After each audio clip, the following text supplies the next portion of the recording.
because I really believe that when you can embrace your identity and be fully authentic in who you are, it uplevels you in terms of performance.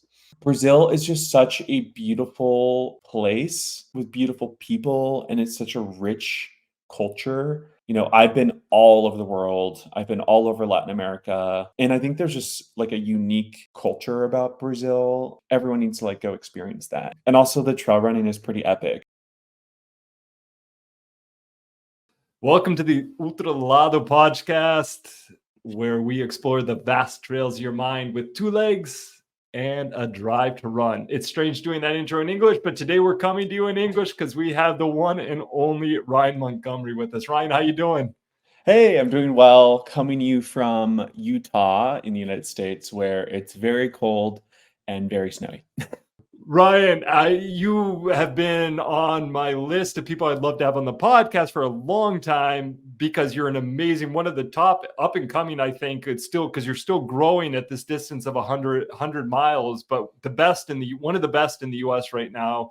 I love the way you use your platform. So those are definitely 2 things I want to explore in our conversation today.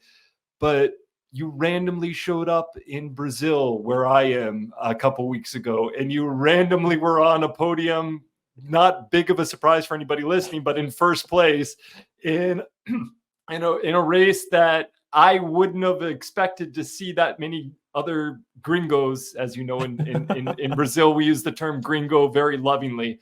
And so I want to explore those 3 things, your connection with Brazil too. But before we go into that, please, who is Ryan Montgomery, and what do you think people should know about you before we explore these subjects? Yeah, thanks, Roger. Yeah, there's so much to unpack there about my relationship to Brazil and why I spontaneously was there. But yeah, as a bit of an intro, again, I'm Ryan. I live in the state of Utah. For those that aren't familiar with the state of Utah, it's a very mountainous part of the United States.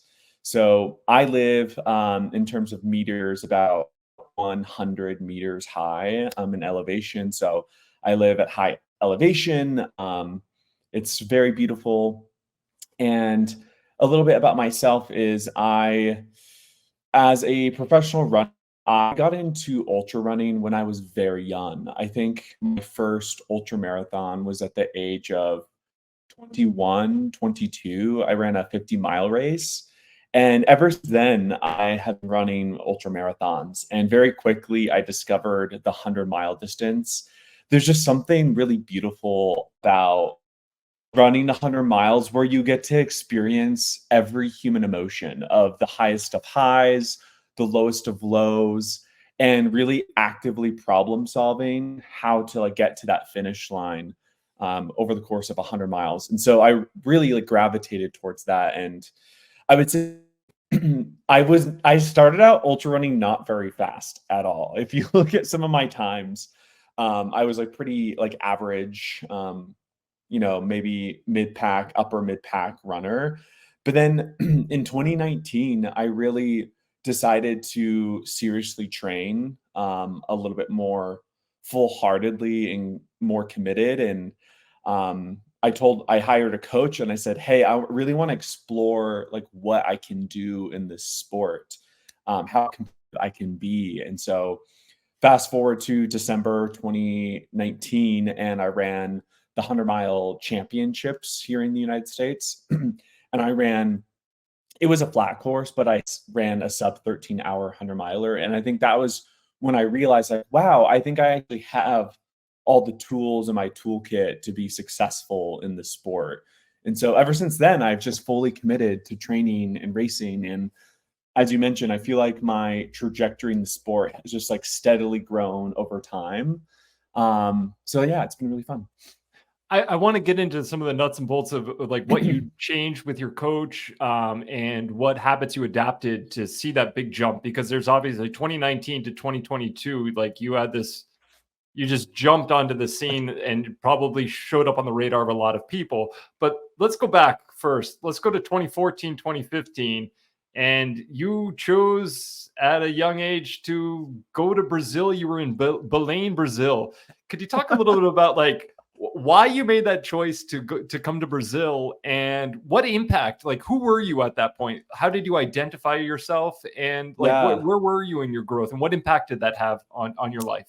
Yeah, thanks for asking. I don't know if we talked about this. Maybe we did before the recording right now, but so today I identify as a queer person. I'm openly queer, identify as a gay person and more like gender fluid, I would say, non-binary. Because I like to express both my masculine and feminine side, which we can jump into that. But back in 2014, 2015, when I lived in Belém, I grew up Mormon.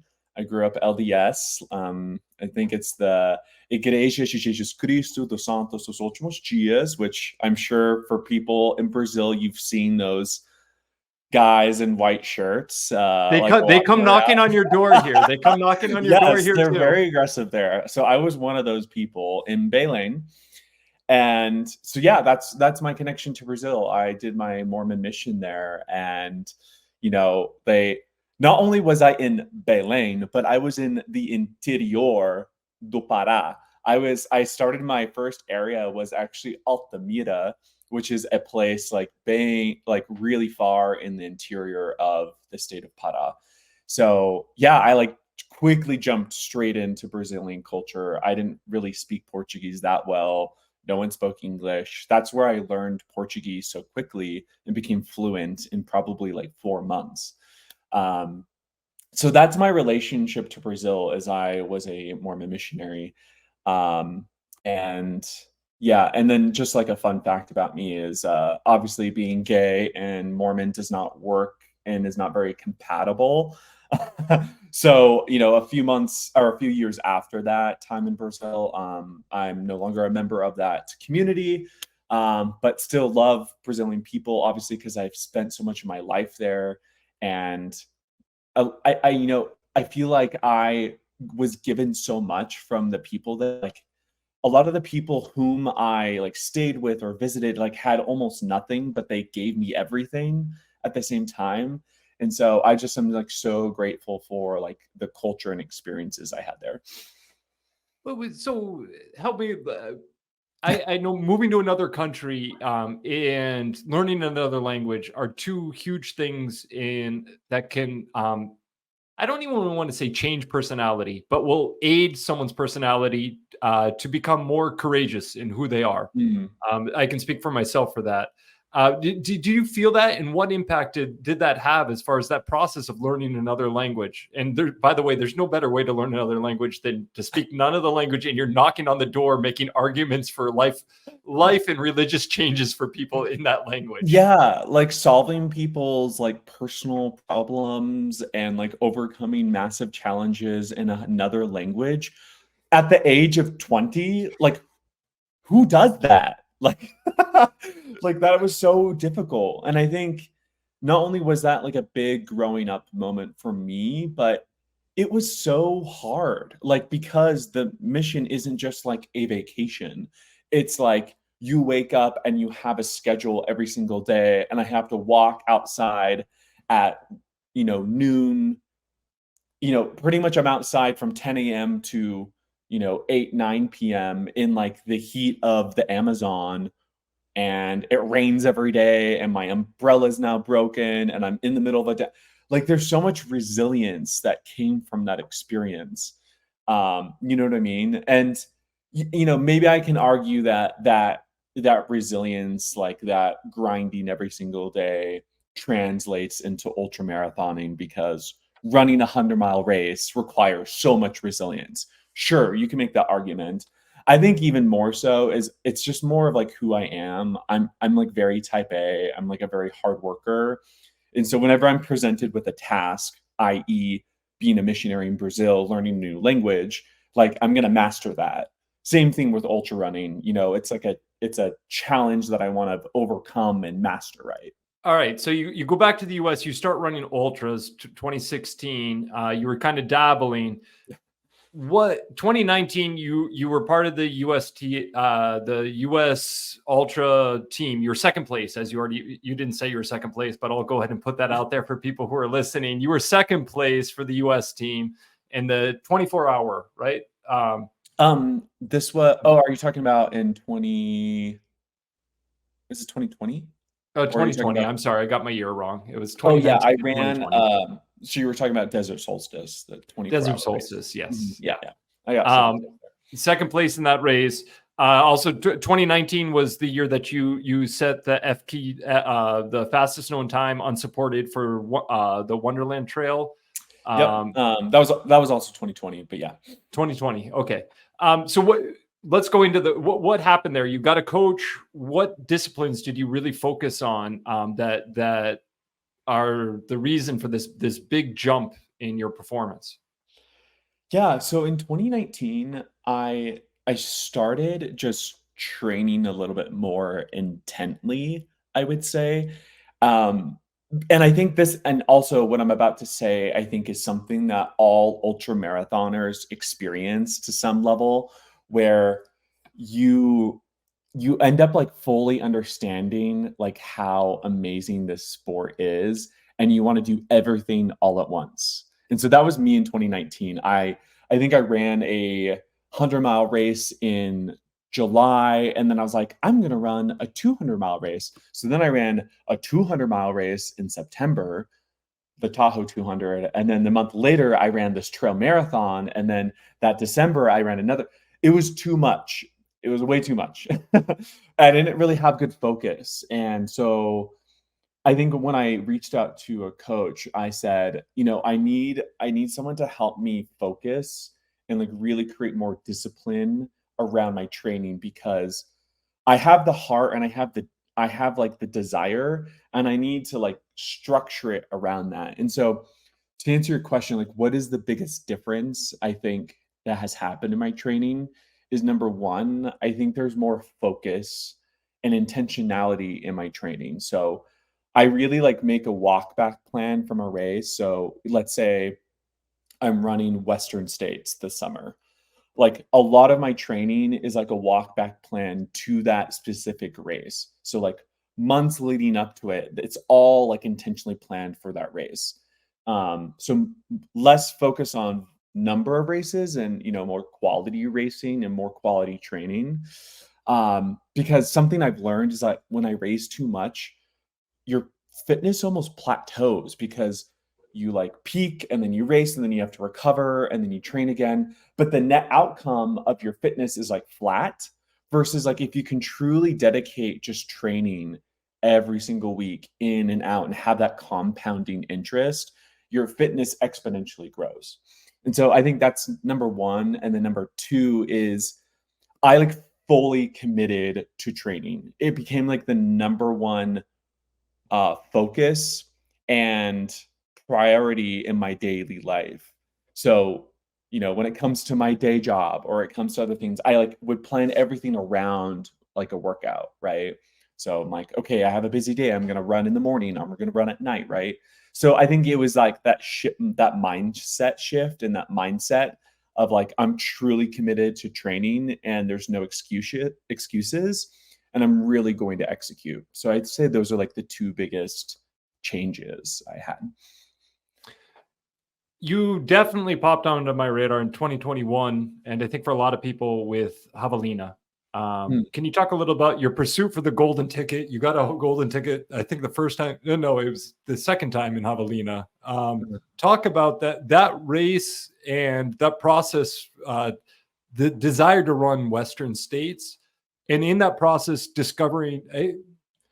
Correct me if I'm wrong, but like discovering you have a platform and deciding to use that platform. Yeah. By the way, in Brazil, is like Western States like very well known. People who follow the sport of ultra running definitely know what Western States is. Yeah. Okay. Yeah. I would consider it to be like one of the most competitive races in North America. Would you argue that? I would definitely say it's for everybody listening was going to know UTMB, and we can get into UTMB later if you want to, but Western States is the UTMB of the US, if you will. It's almost like the championship of 100 miles. Yeah, that's a good way to position it, I would say. But so yeah, I would say when I first came on this more of the elite scene in 2019, 2020, I really wanted to run Western States because that's your opportunity to like really show up. So actually, December 2019, I actually got a sponsored spot. So there's this watch manufacturer, Suunto, and they sponsored the race. And so they gave me an entry. And then, 2020 canceled because of the pandemic. But in 2021, I actually was injured right before Western States. And so I pulled out of the race. So I decided to, if I wanted to run in 2022, I had to like re-race. And so that's where Javelina came into play. Javelina is a race in Arizona.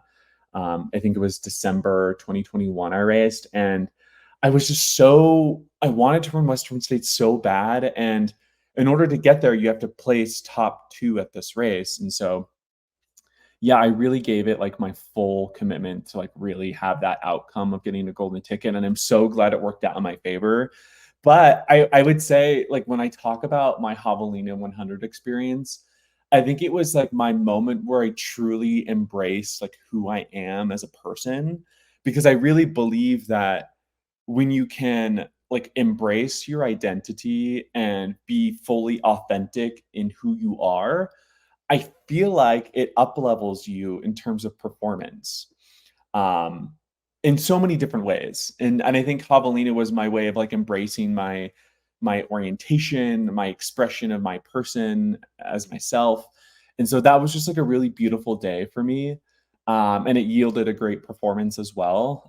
So I got my golden ticket, but the saga of me in Western States like does not end there, because in 2022, where I was supposed to run Western, I got injured again. So I decided to pull out of the race, which meant I had to race my way in again. And then just this last winter, I got a golden ticket again in New Zealand, and then ran my first Western States just this last summer in 2023. So it was like quite a saga, but we finally got there.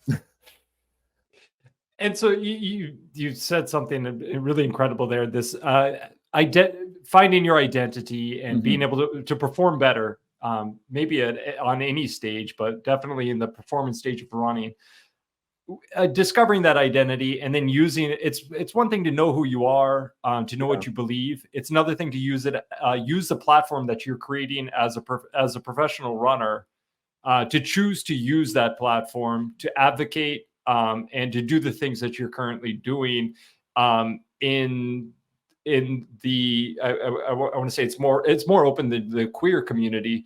But so how has that process been for you, as far as realizing the platform and then choosing to use it?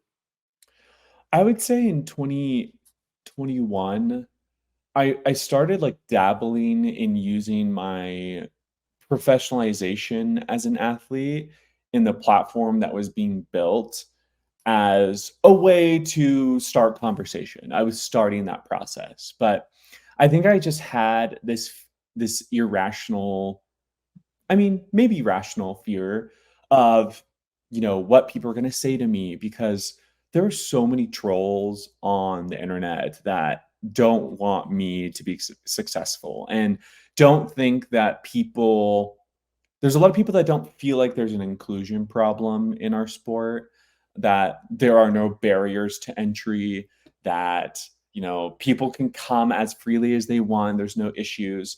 And so I was starting to receive that rhetoric on my Instagram and online. But I remember someone telling me in 2021 that, Ryan, it doesn't matter like what people think. If it's something that you care about and is true to you, and if you want to have a specific conversation, that is your right to have. So just do it. Like, you don't have to wait. You don't have to be political or make sure all these stars are aligned. Just do it. And I'm so glad I received that advice, because that's when I just started like jumping full in on, having hard conversations. At times, posing really hard questions about, hey, race organizer, or hey, community, like, why is this happening? We need to have a conversation about it. That also was the genesis of me starting a community called Outrails, which fundraises to put on queer running retreats for the LGBTQ plus community. And so all of that has been like an outcome of like that initial decision to just like go full all in and like having these conversations on my platform and not being fearful about the outcomes. And what's interesting is what I've learned is that, yeah, there are trolls and there are people that, have not written nice things to me. But even though that group is loud, they are a minority. And I think the overwhelming like rhetoric I've seen is, support and love and people wanting to learn and grow. And so I think that's been a really unexpected outcome, I would say, from like the work I do, is that, most people actually do care about these issues and want to help. They just need someone to be their guide and to be told like, this is what being an ally looks like. And so I'm glad that I'm able to like play that role just a little bit. Following these ideas that you just put on the table, I've seen you operate at different fronts, whether it's addressing the haters, educating the people who don't know, who might be ignorant, straight white males like myself, who are just like, I don't want to offend anyone, but I just simply, I don't know. And I need someone to tell me and educate me, like, what's the best way to best vocabulary to use, best way to make sure everybody's included. The way that I, as a straight white male, feel included when I go to basically anywhere in the world.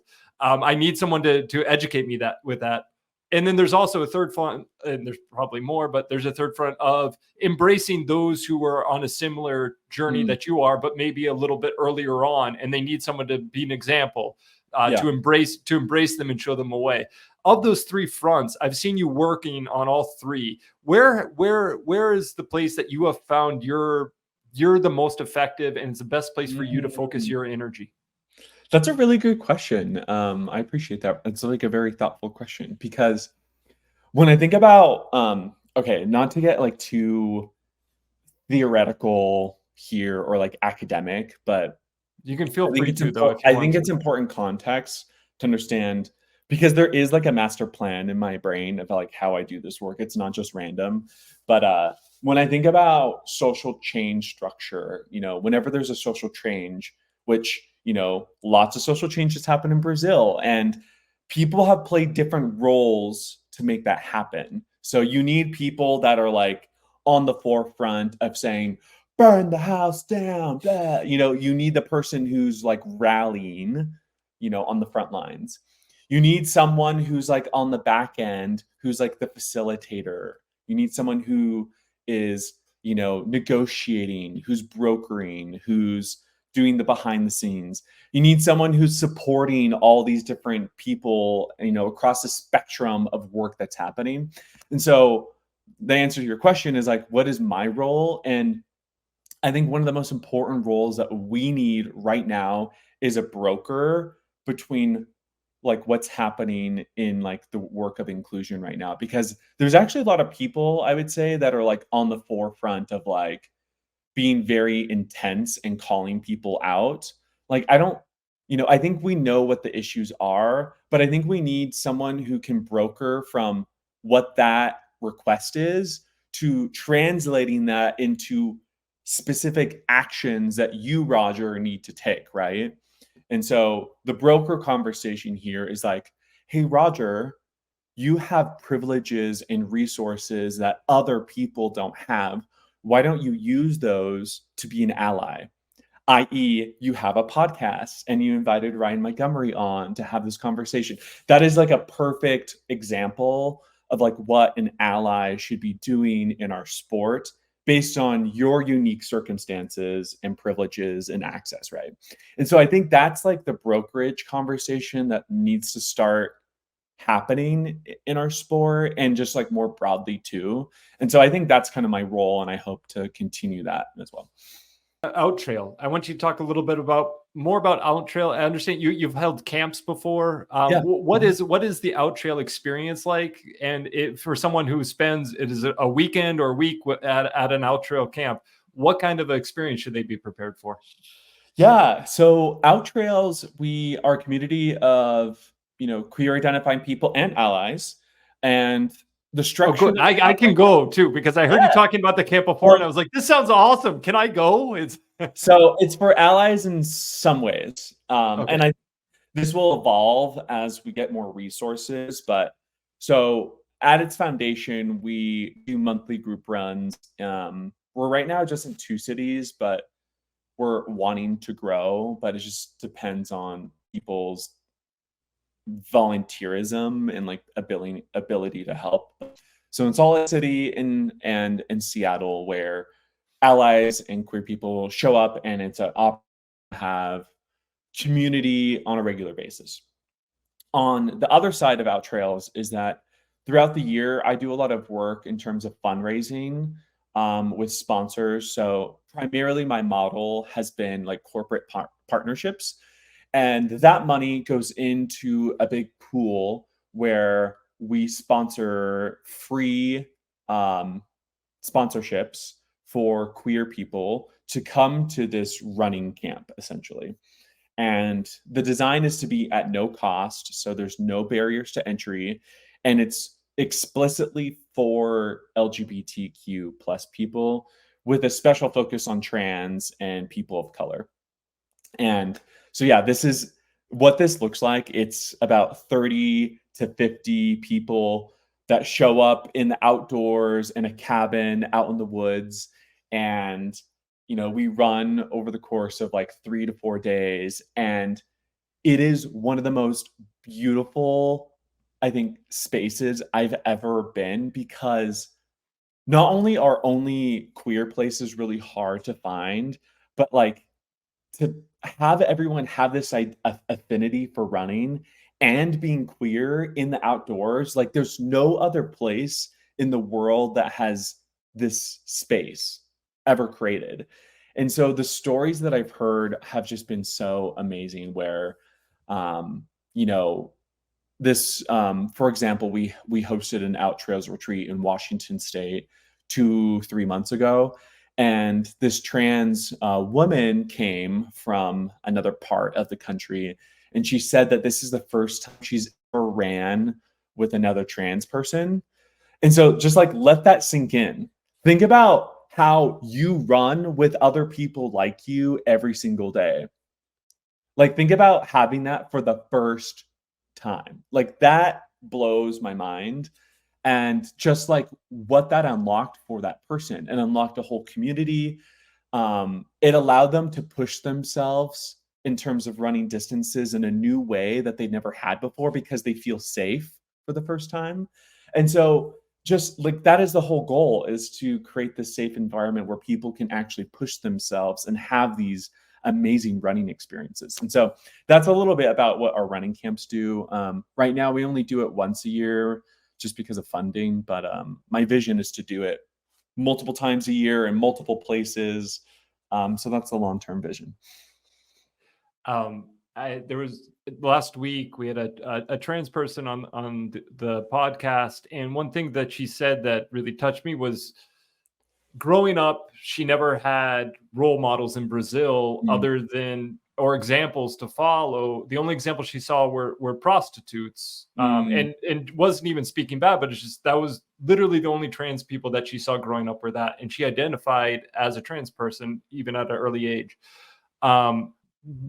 How do you feel? You've turned into a role model for many people. How do you feel? How do you navigate that with that pressure on your shoulders? And do you feel an added pressure in your performance as a runner, that you maybe would be letting people down who are now looking up to you? So the last part of your question is, do I feel added pressure because I represent the queer community?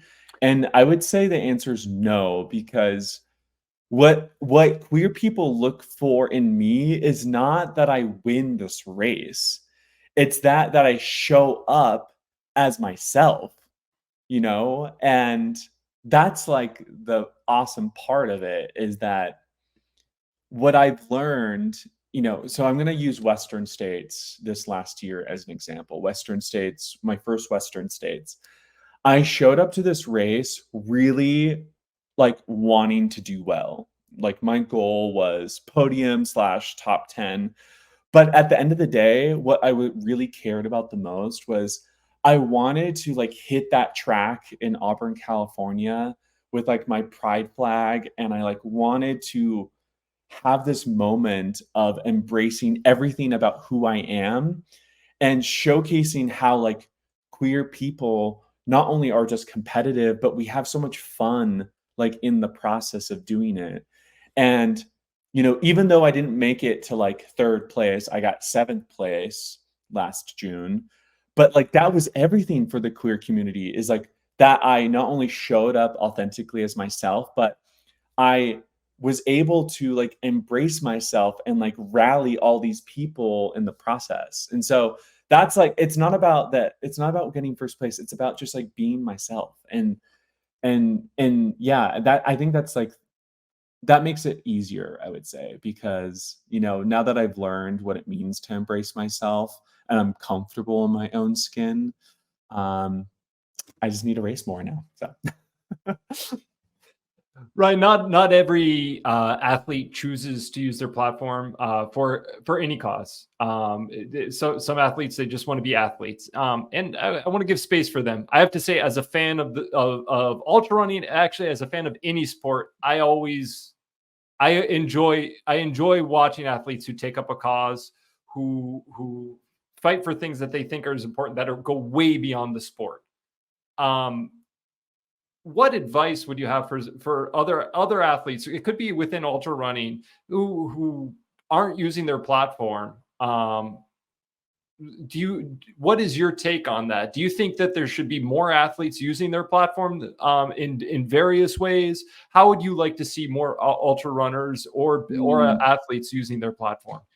Yeah, so I might have a different opinion than other people here, because I think, to your point, there's some people that think if you have a platform, you should be using it for social good, which you can argue, sure, maybe there's some responsibility there.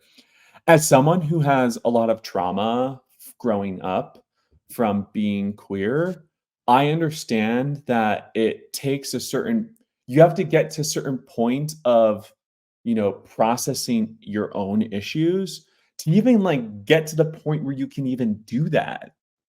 So like an example is, there's another racer in ultra running that I know well who identifies as non-binary, and they don't like talk about these issues very much. That's not their responsibility to do that, because maybe they don't feel comfortable, or maybe they feel like they don't have the language to actually like facilitate a conversation. And because of that, we should not hold them to that responsibility. Same thing with like someone who has an eating disorder, who has like processed that, just because you went through that and you've been able to like come on the other side of that doesn't mean that you need to like talk about it. Like that's your own personal discretion. And so that's kind of my point of view, is that, if you can talk about it, great. But I don't hold that expectation to anyone, unless there's unless because you're omitting yourself, there's harm being had. But so yeah, that's kind of my take. In your situation, have you found it easier or more difficult to navigate another difficult field in ultra running, which is sponsorship? How has that been as a person with a platform? Obviously, you want to choose your sponsors according to your views, because you've put a very clear vision of the world out there in a very open way, and you want to choose partners who would be good partners in that. Have you found it easier or a little bit more difficult because of your platform? This is such a good question. I've thought about it, but not like in such a public setting like this. And so I appreciate the question. I feel like it's been easier and harder. And I would say it's easier because I think our world values specialization. Sorry, so by the way, my professional background is like consulting, business sales. So I speak like a capitalistic business person, so I'm sorry. It's just who I am. But yeah, so I'm using this language of specialization because at the end of the day, as an athlete, you are a brand and you are a marketing platform. So my specialization is ultra running with the lean of like inclusion, and advocacy. And so with that, people who care about that, it's like a great, you know, a great like value add to that brand, right? So in that regard, it's been easier. I would say it's harder when there's companies, brands that don't care about some of these issues. Actually, a little story is I'm not going to name this brand, but I remember many years ago, I had a call with this global marketing director, and I really wanted them to talk about my story as a queer person and use their platform as an opportunity to talk about these issues that queer people are facing in this sport. And the global marketing director pretty much just said that like, we don't care that you're gay, Ryan. We just care about running, essentially. Like they didn't say that verbatim, but I was reading through the lines that they didn't want the main storyline to be my identity. They wanted the main storyline to be running with maybe an adjacent storyline of like my identity. And so that told me early on that like, this is not the partner for me, because at the end of the day, they do not care about this issue, which is so fundamental to me. Not that I expect brands and partners to like do everything under the moon for these issues, but I expect some level of consideration given that this is like who I am and this is what I bring to the table, right? So yeah, it's kind of like a double-edged sword, I would say, but it's made it easier for me to filter out people whom I shouldn't work with if they don't care about these issues, All right. So a couple weeks ago, I'm gonna use a term from the Single Track podcast with our overlap of listeners is going to be very few, but you were a random baller and you just showed up at a start line in Brazil and kicked ass. Why were you on the start line in Sao Paulo of Roots Racing? Yes. So number one, aside from the race, I wanted to go to Brazil because I haven't been back since my Mormon mission. And then two, I just wanted to go somewhere warm this winter too. So there was like a selfish vacation reason. And then two, I wanted to reclaim my experience in Brazil as Ryan 2.0. So those are like my two reasons for Brazil. Secondly, I would say whenever I go travel, I like to intersect my travel with running, obviously. And so usually I'll do some due diligence before I go to a place to say, oh, are there events going on? Is there like a shorter race that I can do to like, kill two birds with one stone in my travel? So I went on the UTMB index races because it's like one of the most comprehensive for races around the world. Otherwise, I would have never found route racing. So I found this race outside of Sao Paulo and I was like, oh my gosh, this is perfect. I'm going to like organize my travel around this race. This is going to be a great way for me to engage the community and see a new part of Brazil that I never saw before. So that was my main reason, like totally random. I just like found this race and then I just planned my travel around it so I could see Brazil. And then, yeah, I showed up and logistically figured out how I was going to get there. turned my WhatsApp back on because I don't use WhatsApp that often.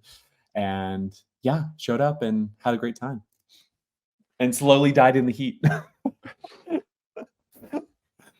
Yeah, I talked to the race director before. I was like, "How did you get Ryan Montgomery to come to your race?" After I saw that you were there, and he was just like, "I don't know. He just called me. He just contacted us, sent an email, and he registered on his own." I was like, "Wow, he did." I'll be perfectly honest. I'm not sure you were on his radar as a runner before then, which I found amusing. What was your sense of the community in Brazil around? It was just one race, but did you get a feel for the community of ultra running and trail running in Brazil? Yeah, because I think Brazil is still in its infancy of maturing in the sport, it has a very special family-focused feel to the sport. Because I'm in a couple WhatsApp groups, for the race. There's one that's, like, just admins that are giving, like, race notifications. I got in a WhatsApp group for what's it called? Coronas? Is that what you call it? For rides? Coronas, yeah, to get a ride, Coronas, yeah. yeah. So I got in, like, this ride group. There was, like, another one going on. And so I over the course of before the race and after the race, I got to see a lot of the rhetoric that they used. And it's a lot of rhetoric of like, "Hey, family. Hey, family. Hey," like, everyone knows each other, or if they don't know each other, at least it seems like they do. So, there's very much like a family feel to the race, and I definitely felt that at the finish line too.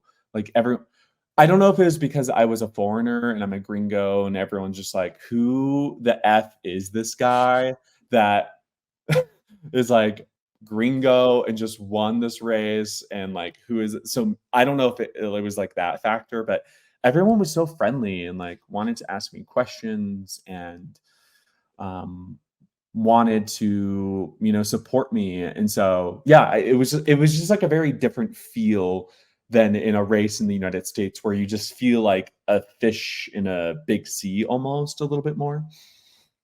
Does that make sense? It makes perfect sense being a gringo who runs ultra marathons in Brazil. It's like you spoke to one of your only audiences is right here. What advice can you give us here in Brazil? As you said, we're in our infancy of the sport, but it's growing very quickly. Our community it's a family community right now. Mm, But we're growing quickly. We're going in a lot of different directions at the same time. A lot of times we look to the US and we look to Europe as examples for the good and the bad. A lot of times we're looking at going, oh, they have this in Europe. Oh, they have this in the US. Oh, they have sponsorships. One thing I'm always going on is like, hey, we need to create our own trail. We need to create our own path here in Brazil mm. with our own identity. But at the same time, we can learn from the US. What things went right in the US over the last 20 years and that they've seen a real big growth in ultra running and trail running in the US and things that didn't go so right. What advice could you give us here in Brazil in our growth? So, I was talking to someone about this, like, right after my race, because they asked me about the differences, and I think you have to answer this question not in a vacuum. You have to, like, look at Brazil for, like, the unique circumstances Brazil has right now in comparison to other places. So when I think about okay, so let's just talk about trail running in general. Trail running happens in places where people don't live typically. So, like the race that I did in just outside of São Paulo, it was like roughly a 45-hour drive from the center of São Paulo, and 45 minutes. yeah, 45 minutes. It where the race started, there were no accommodations. The nearest place was a hotel that was about a 10 to 15-minute drive away. And so just in terms of access, trail running is really hard. The same thing is true in the United States and in Europe. Like maybe a little bit less in Europe because there's I don't know, depending on where you're at in Europe, I guess. But in Brazil, too, access to trails is really hard. What you probably need is you probably need a car. You probably need for people that live in other parts of the country where trail races don't happen, you're probably going to have to fly. So I say all this to say that trail running has barriers to entry, and usually that main barrier to entry is finances and money. So when I think about like what can Brazil do to set itself up for success, for growth, and I think it's creating better access to races and to running, because right now I imagine it's people that actually are more financially well off are able to do this sport. The same is still true in the United States, but probably that gap is like slowly closing, but it's still really high in other places in the world. But especially in Brazil, where, you know, it's more of a developing country and like resources aren't as available. I think that's paramount. So I would say like find the more that you can find races that are close to metropolitan areas. So maybe that race that I did was like a good example, but I would say even closer to Sao Paulo, if there are trails or places that have better access to resources, I think are really important. So that's number one. And then two is, so when I did this race, I already gave this feedback to Roots, but I don't know if this is a question of cost or if it's a question of education. But when I ran this race, I like started with 2 electrolyte bottles, and I typically for like a 50K race, I will have like a handful of food items, and then I just plan to use an aid station a few times. I get on course and there really wasn't that much resources available to athletes. There was just like Coca-Cola and water, and then there were like 2 aid stations that had like bananas and then like candy. And for me, who has like, I guess I have a really high standard of like what I expect, but I told the race directors this, that like I've ran in many places in the world, and I would say like at a minimum, I would expect like electrolytes, because not only is it really hot outside, but maybe some of these people are ill prepared with like their own resources. So I was just surprised that there wasn't electrolytes, given my knowledge of like what the body needs to be successful, i.e. sodium. Like we need sodium here, electrolytes. So I think so I don't know if that's a cost issue or if it's like an education, but I think that's another like maturing point in trail running that probably needs to happen in Brazil, is just like more resources to athletes who do these races and like education. And then it would be cool to see more sponsorships at races that can give more, maybe like more meaningful product to people. So, because I imagine, are like shoes really expensive in Brazil? I don't know, Oh, but yes. yes, thank very. you. Okay. So not only are they expensive in the US, but like where the real and the dollar, like the dollar is so much stronger. So like just think about how much more expensive, based on what's in your pocket, in Brazil is for shoes. Like it's so much more, right? So I think like if you're a race and like maybe a partnerships with shoe brands where you can bring shoes to your race and do giveaways, or maybe not to like the top performers, because I think like giving shoes out to like, you know, the general, you know, running population, not just the top performers, is important. So I don't know, finding those types of opportunities I think will be really beneficial, because at the end of the day, gear is really expensive. So It is. did all those points make sense, And or anything you want to double click into? Yes. Randomly, I'm just going to say it's very difficult to get this one particular brand called Altra. It's Yeah, they're not existent there, are they? Almost impossible in Brazil. So I just want to put that on the map. I don't know why that idea just came to me speaking to you. It's maybe you can talk to someone about that. But it happens to be a podcast host's favorite brand of shoe that he has not had access to in a long time. I mean, you spoke a lot to races. You're also your fastest known time record holder, one of the most famous fastest known times in the U.S. For course is the Wonderland Trail.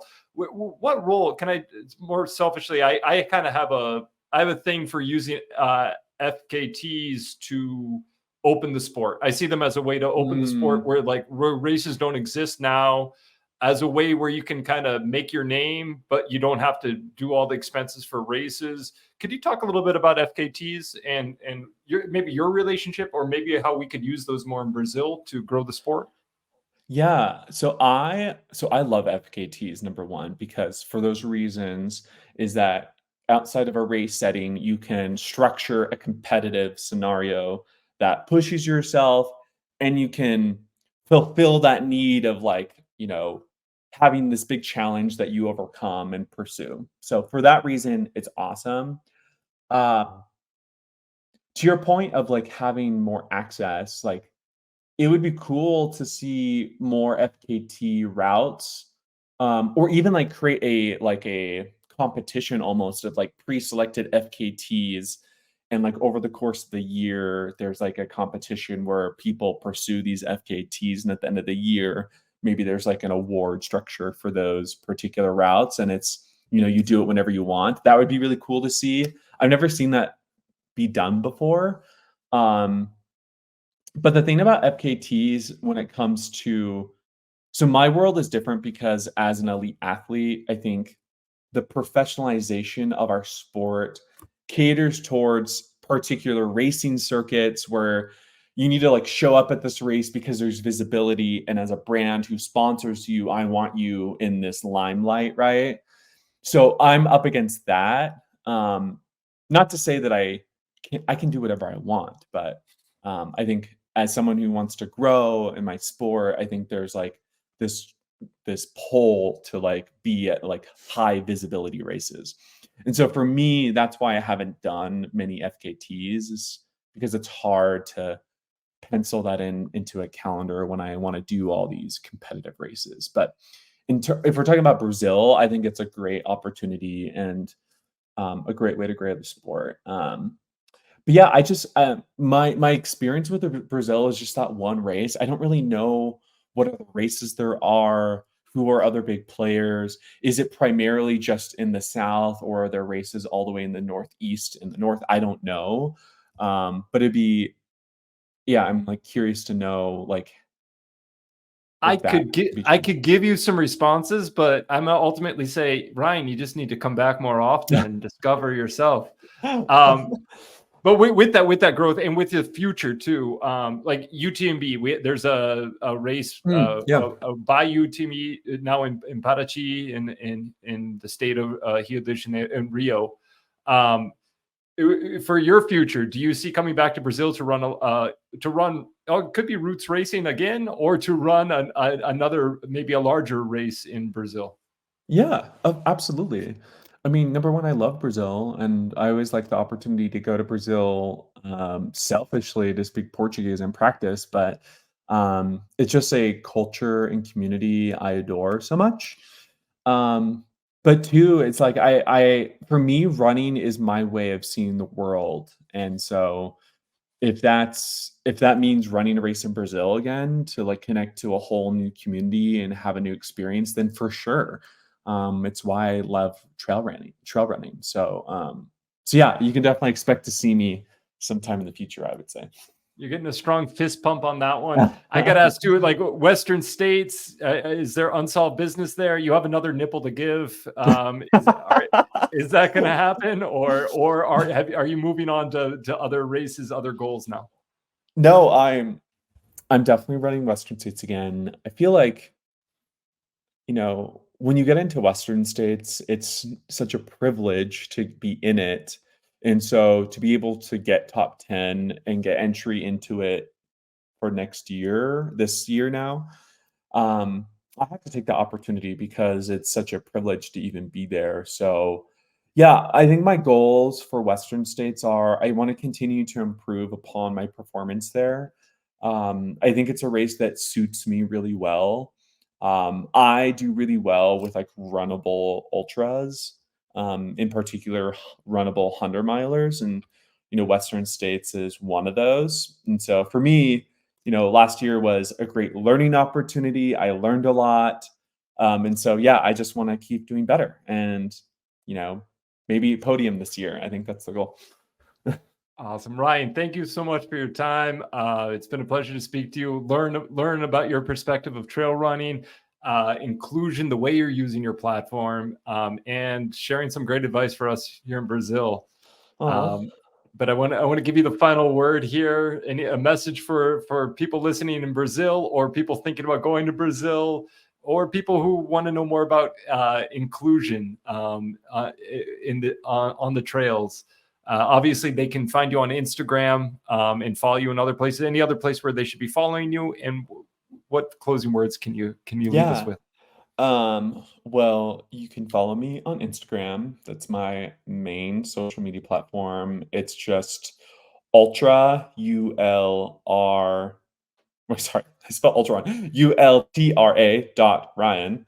That's my Instagram. And then, yeah, if you want to just like learn more about some of the issues we talked about, I think that's the best resource is just like Googling this issue, like LGBTQ inclusion, queer inclusion. I've written a lot about this in different magazines. So you can always search my name and then queer inclusion stuff will pop up. But yeah, and then I think every once in a while I like talk about these issues on my own channel. So that could be a great way. But yeah, I'm always looking to connect with people that like want to have these conversations. So feel free to reach out to me on Instagram. I love having these conversations. And then lastly, about Brazil, I think Brazil is just such a beautiful place with beautiful people, and it's such a rich culture. And so I really encourage a lot of people to go experience it. I've been all over the world. I've been all over Latin America. And I think there's just like a unique culture about Brazil. And so I think everyone needs to like go experience that. And it's just like, and it's so diverse. Like you can experience so many different parts of Brazil, even in like one city. So, and also the trail running is pretty epic. I think my last week in Rio, I ran up to the Cristo Redentor, like lá na montaña acima lá. So I like ran up to the big Jesus Christ statue up there and like connected it from my Airbnb up on these trails, and it was like so fun. Like it was so cool to experience that, and there's just like endless opportunities to explore there. So And you're in definitely the need to go middle of back and explore. you're in the middle of a national park in one of the Yeah, largest cities in the world. It's yeah, and like as an ultra marathoner, there's like no perfect place, like no better place than like running there. So yeah, go check it out. Ryan, thank you so much. If you have 5 more minutes, I'm going to give you a chance to practice your Portuguese. But thank you so much for your time. Thanks so much.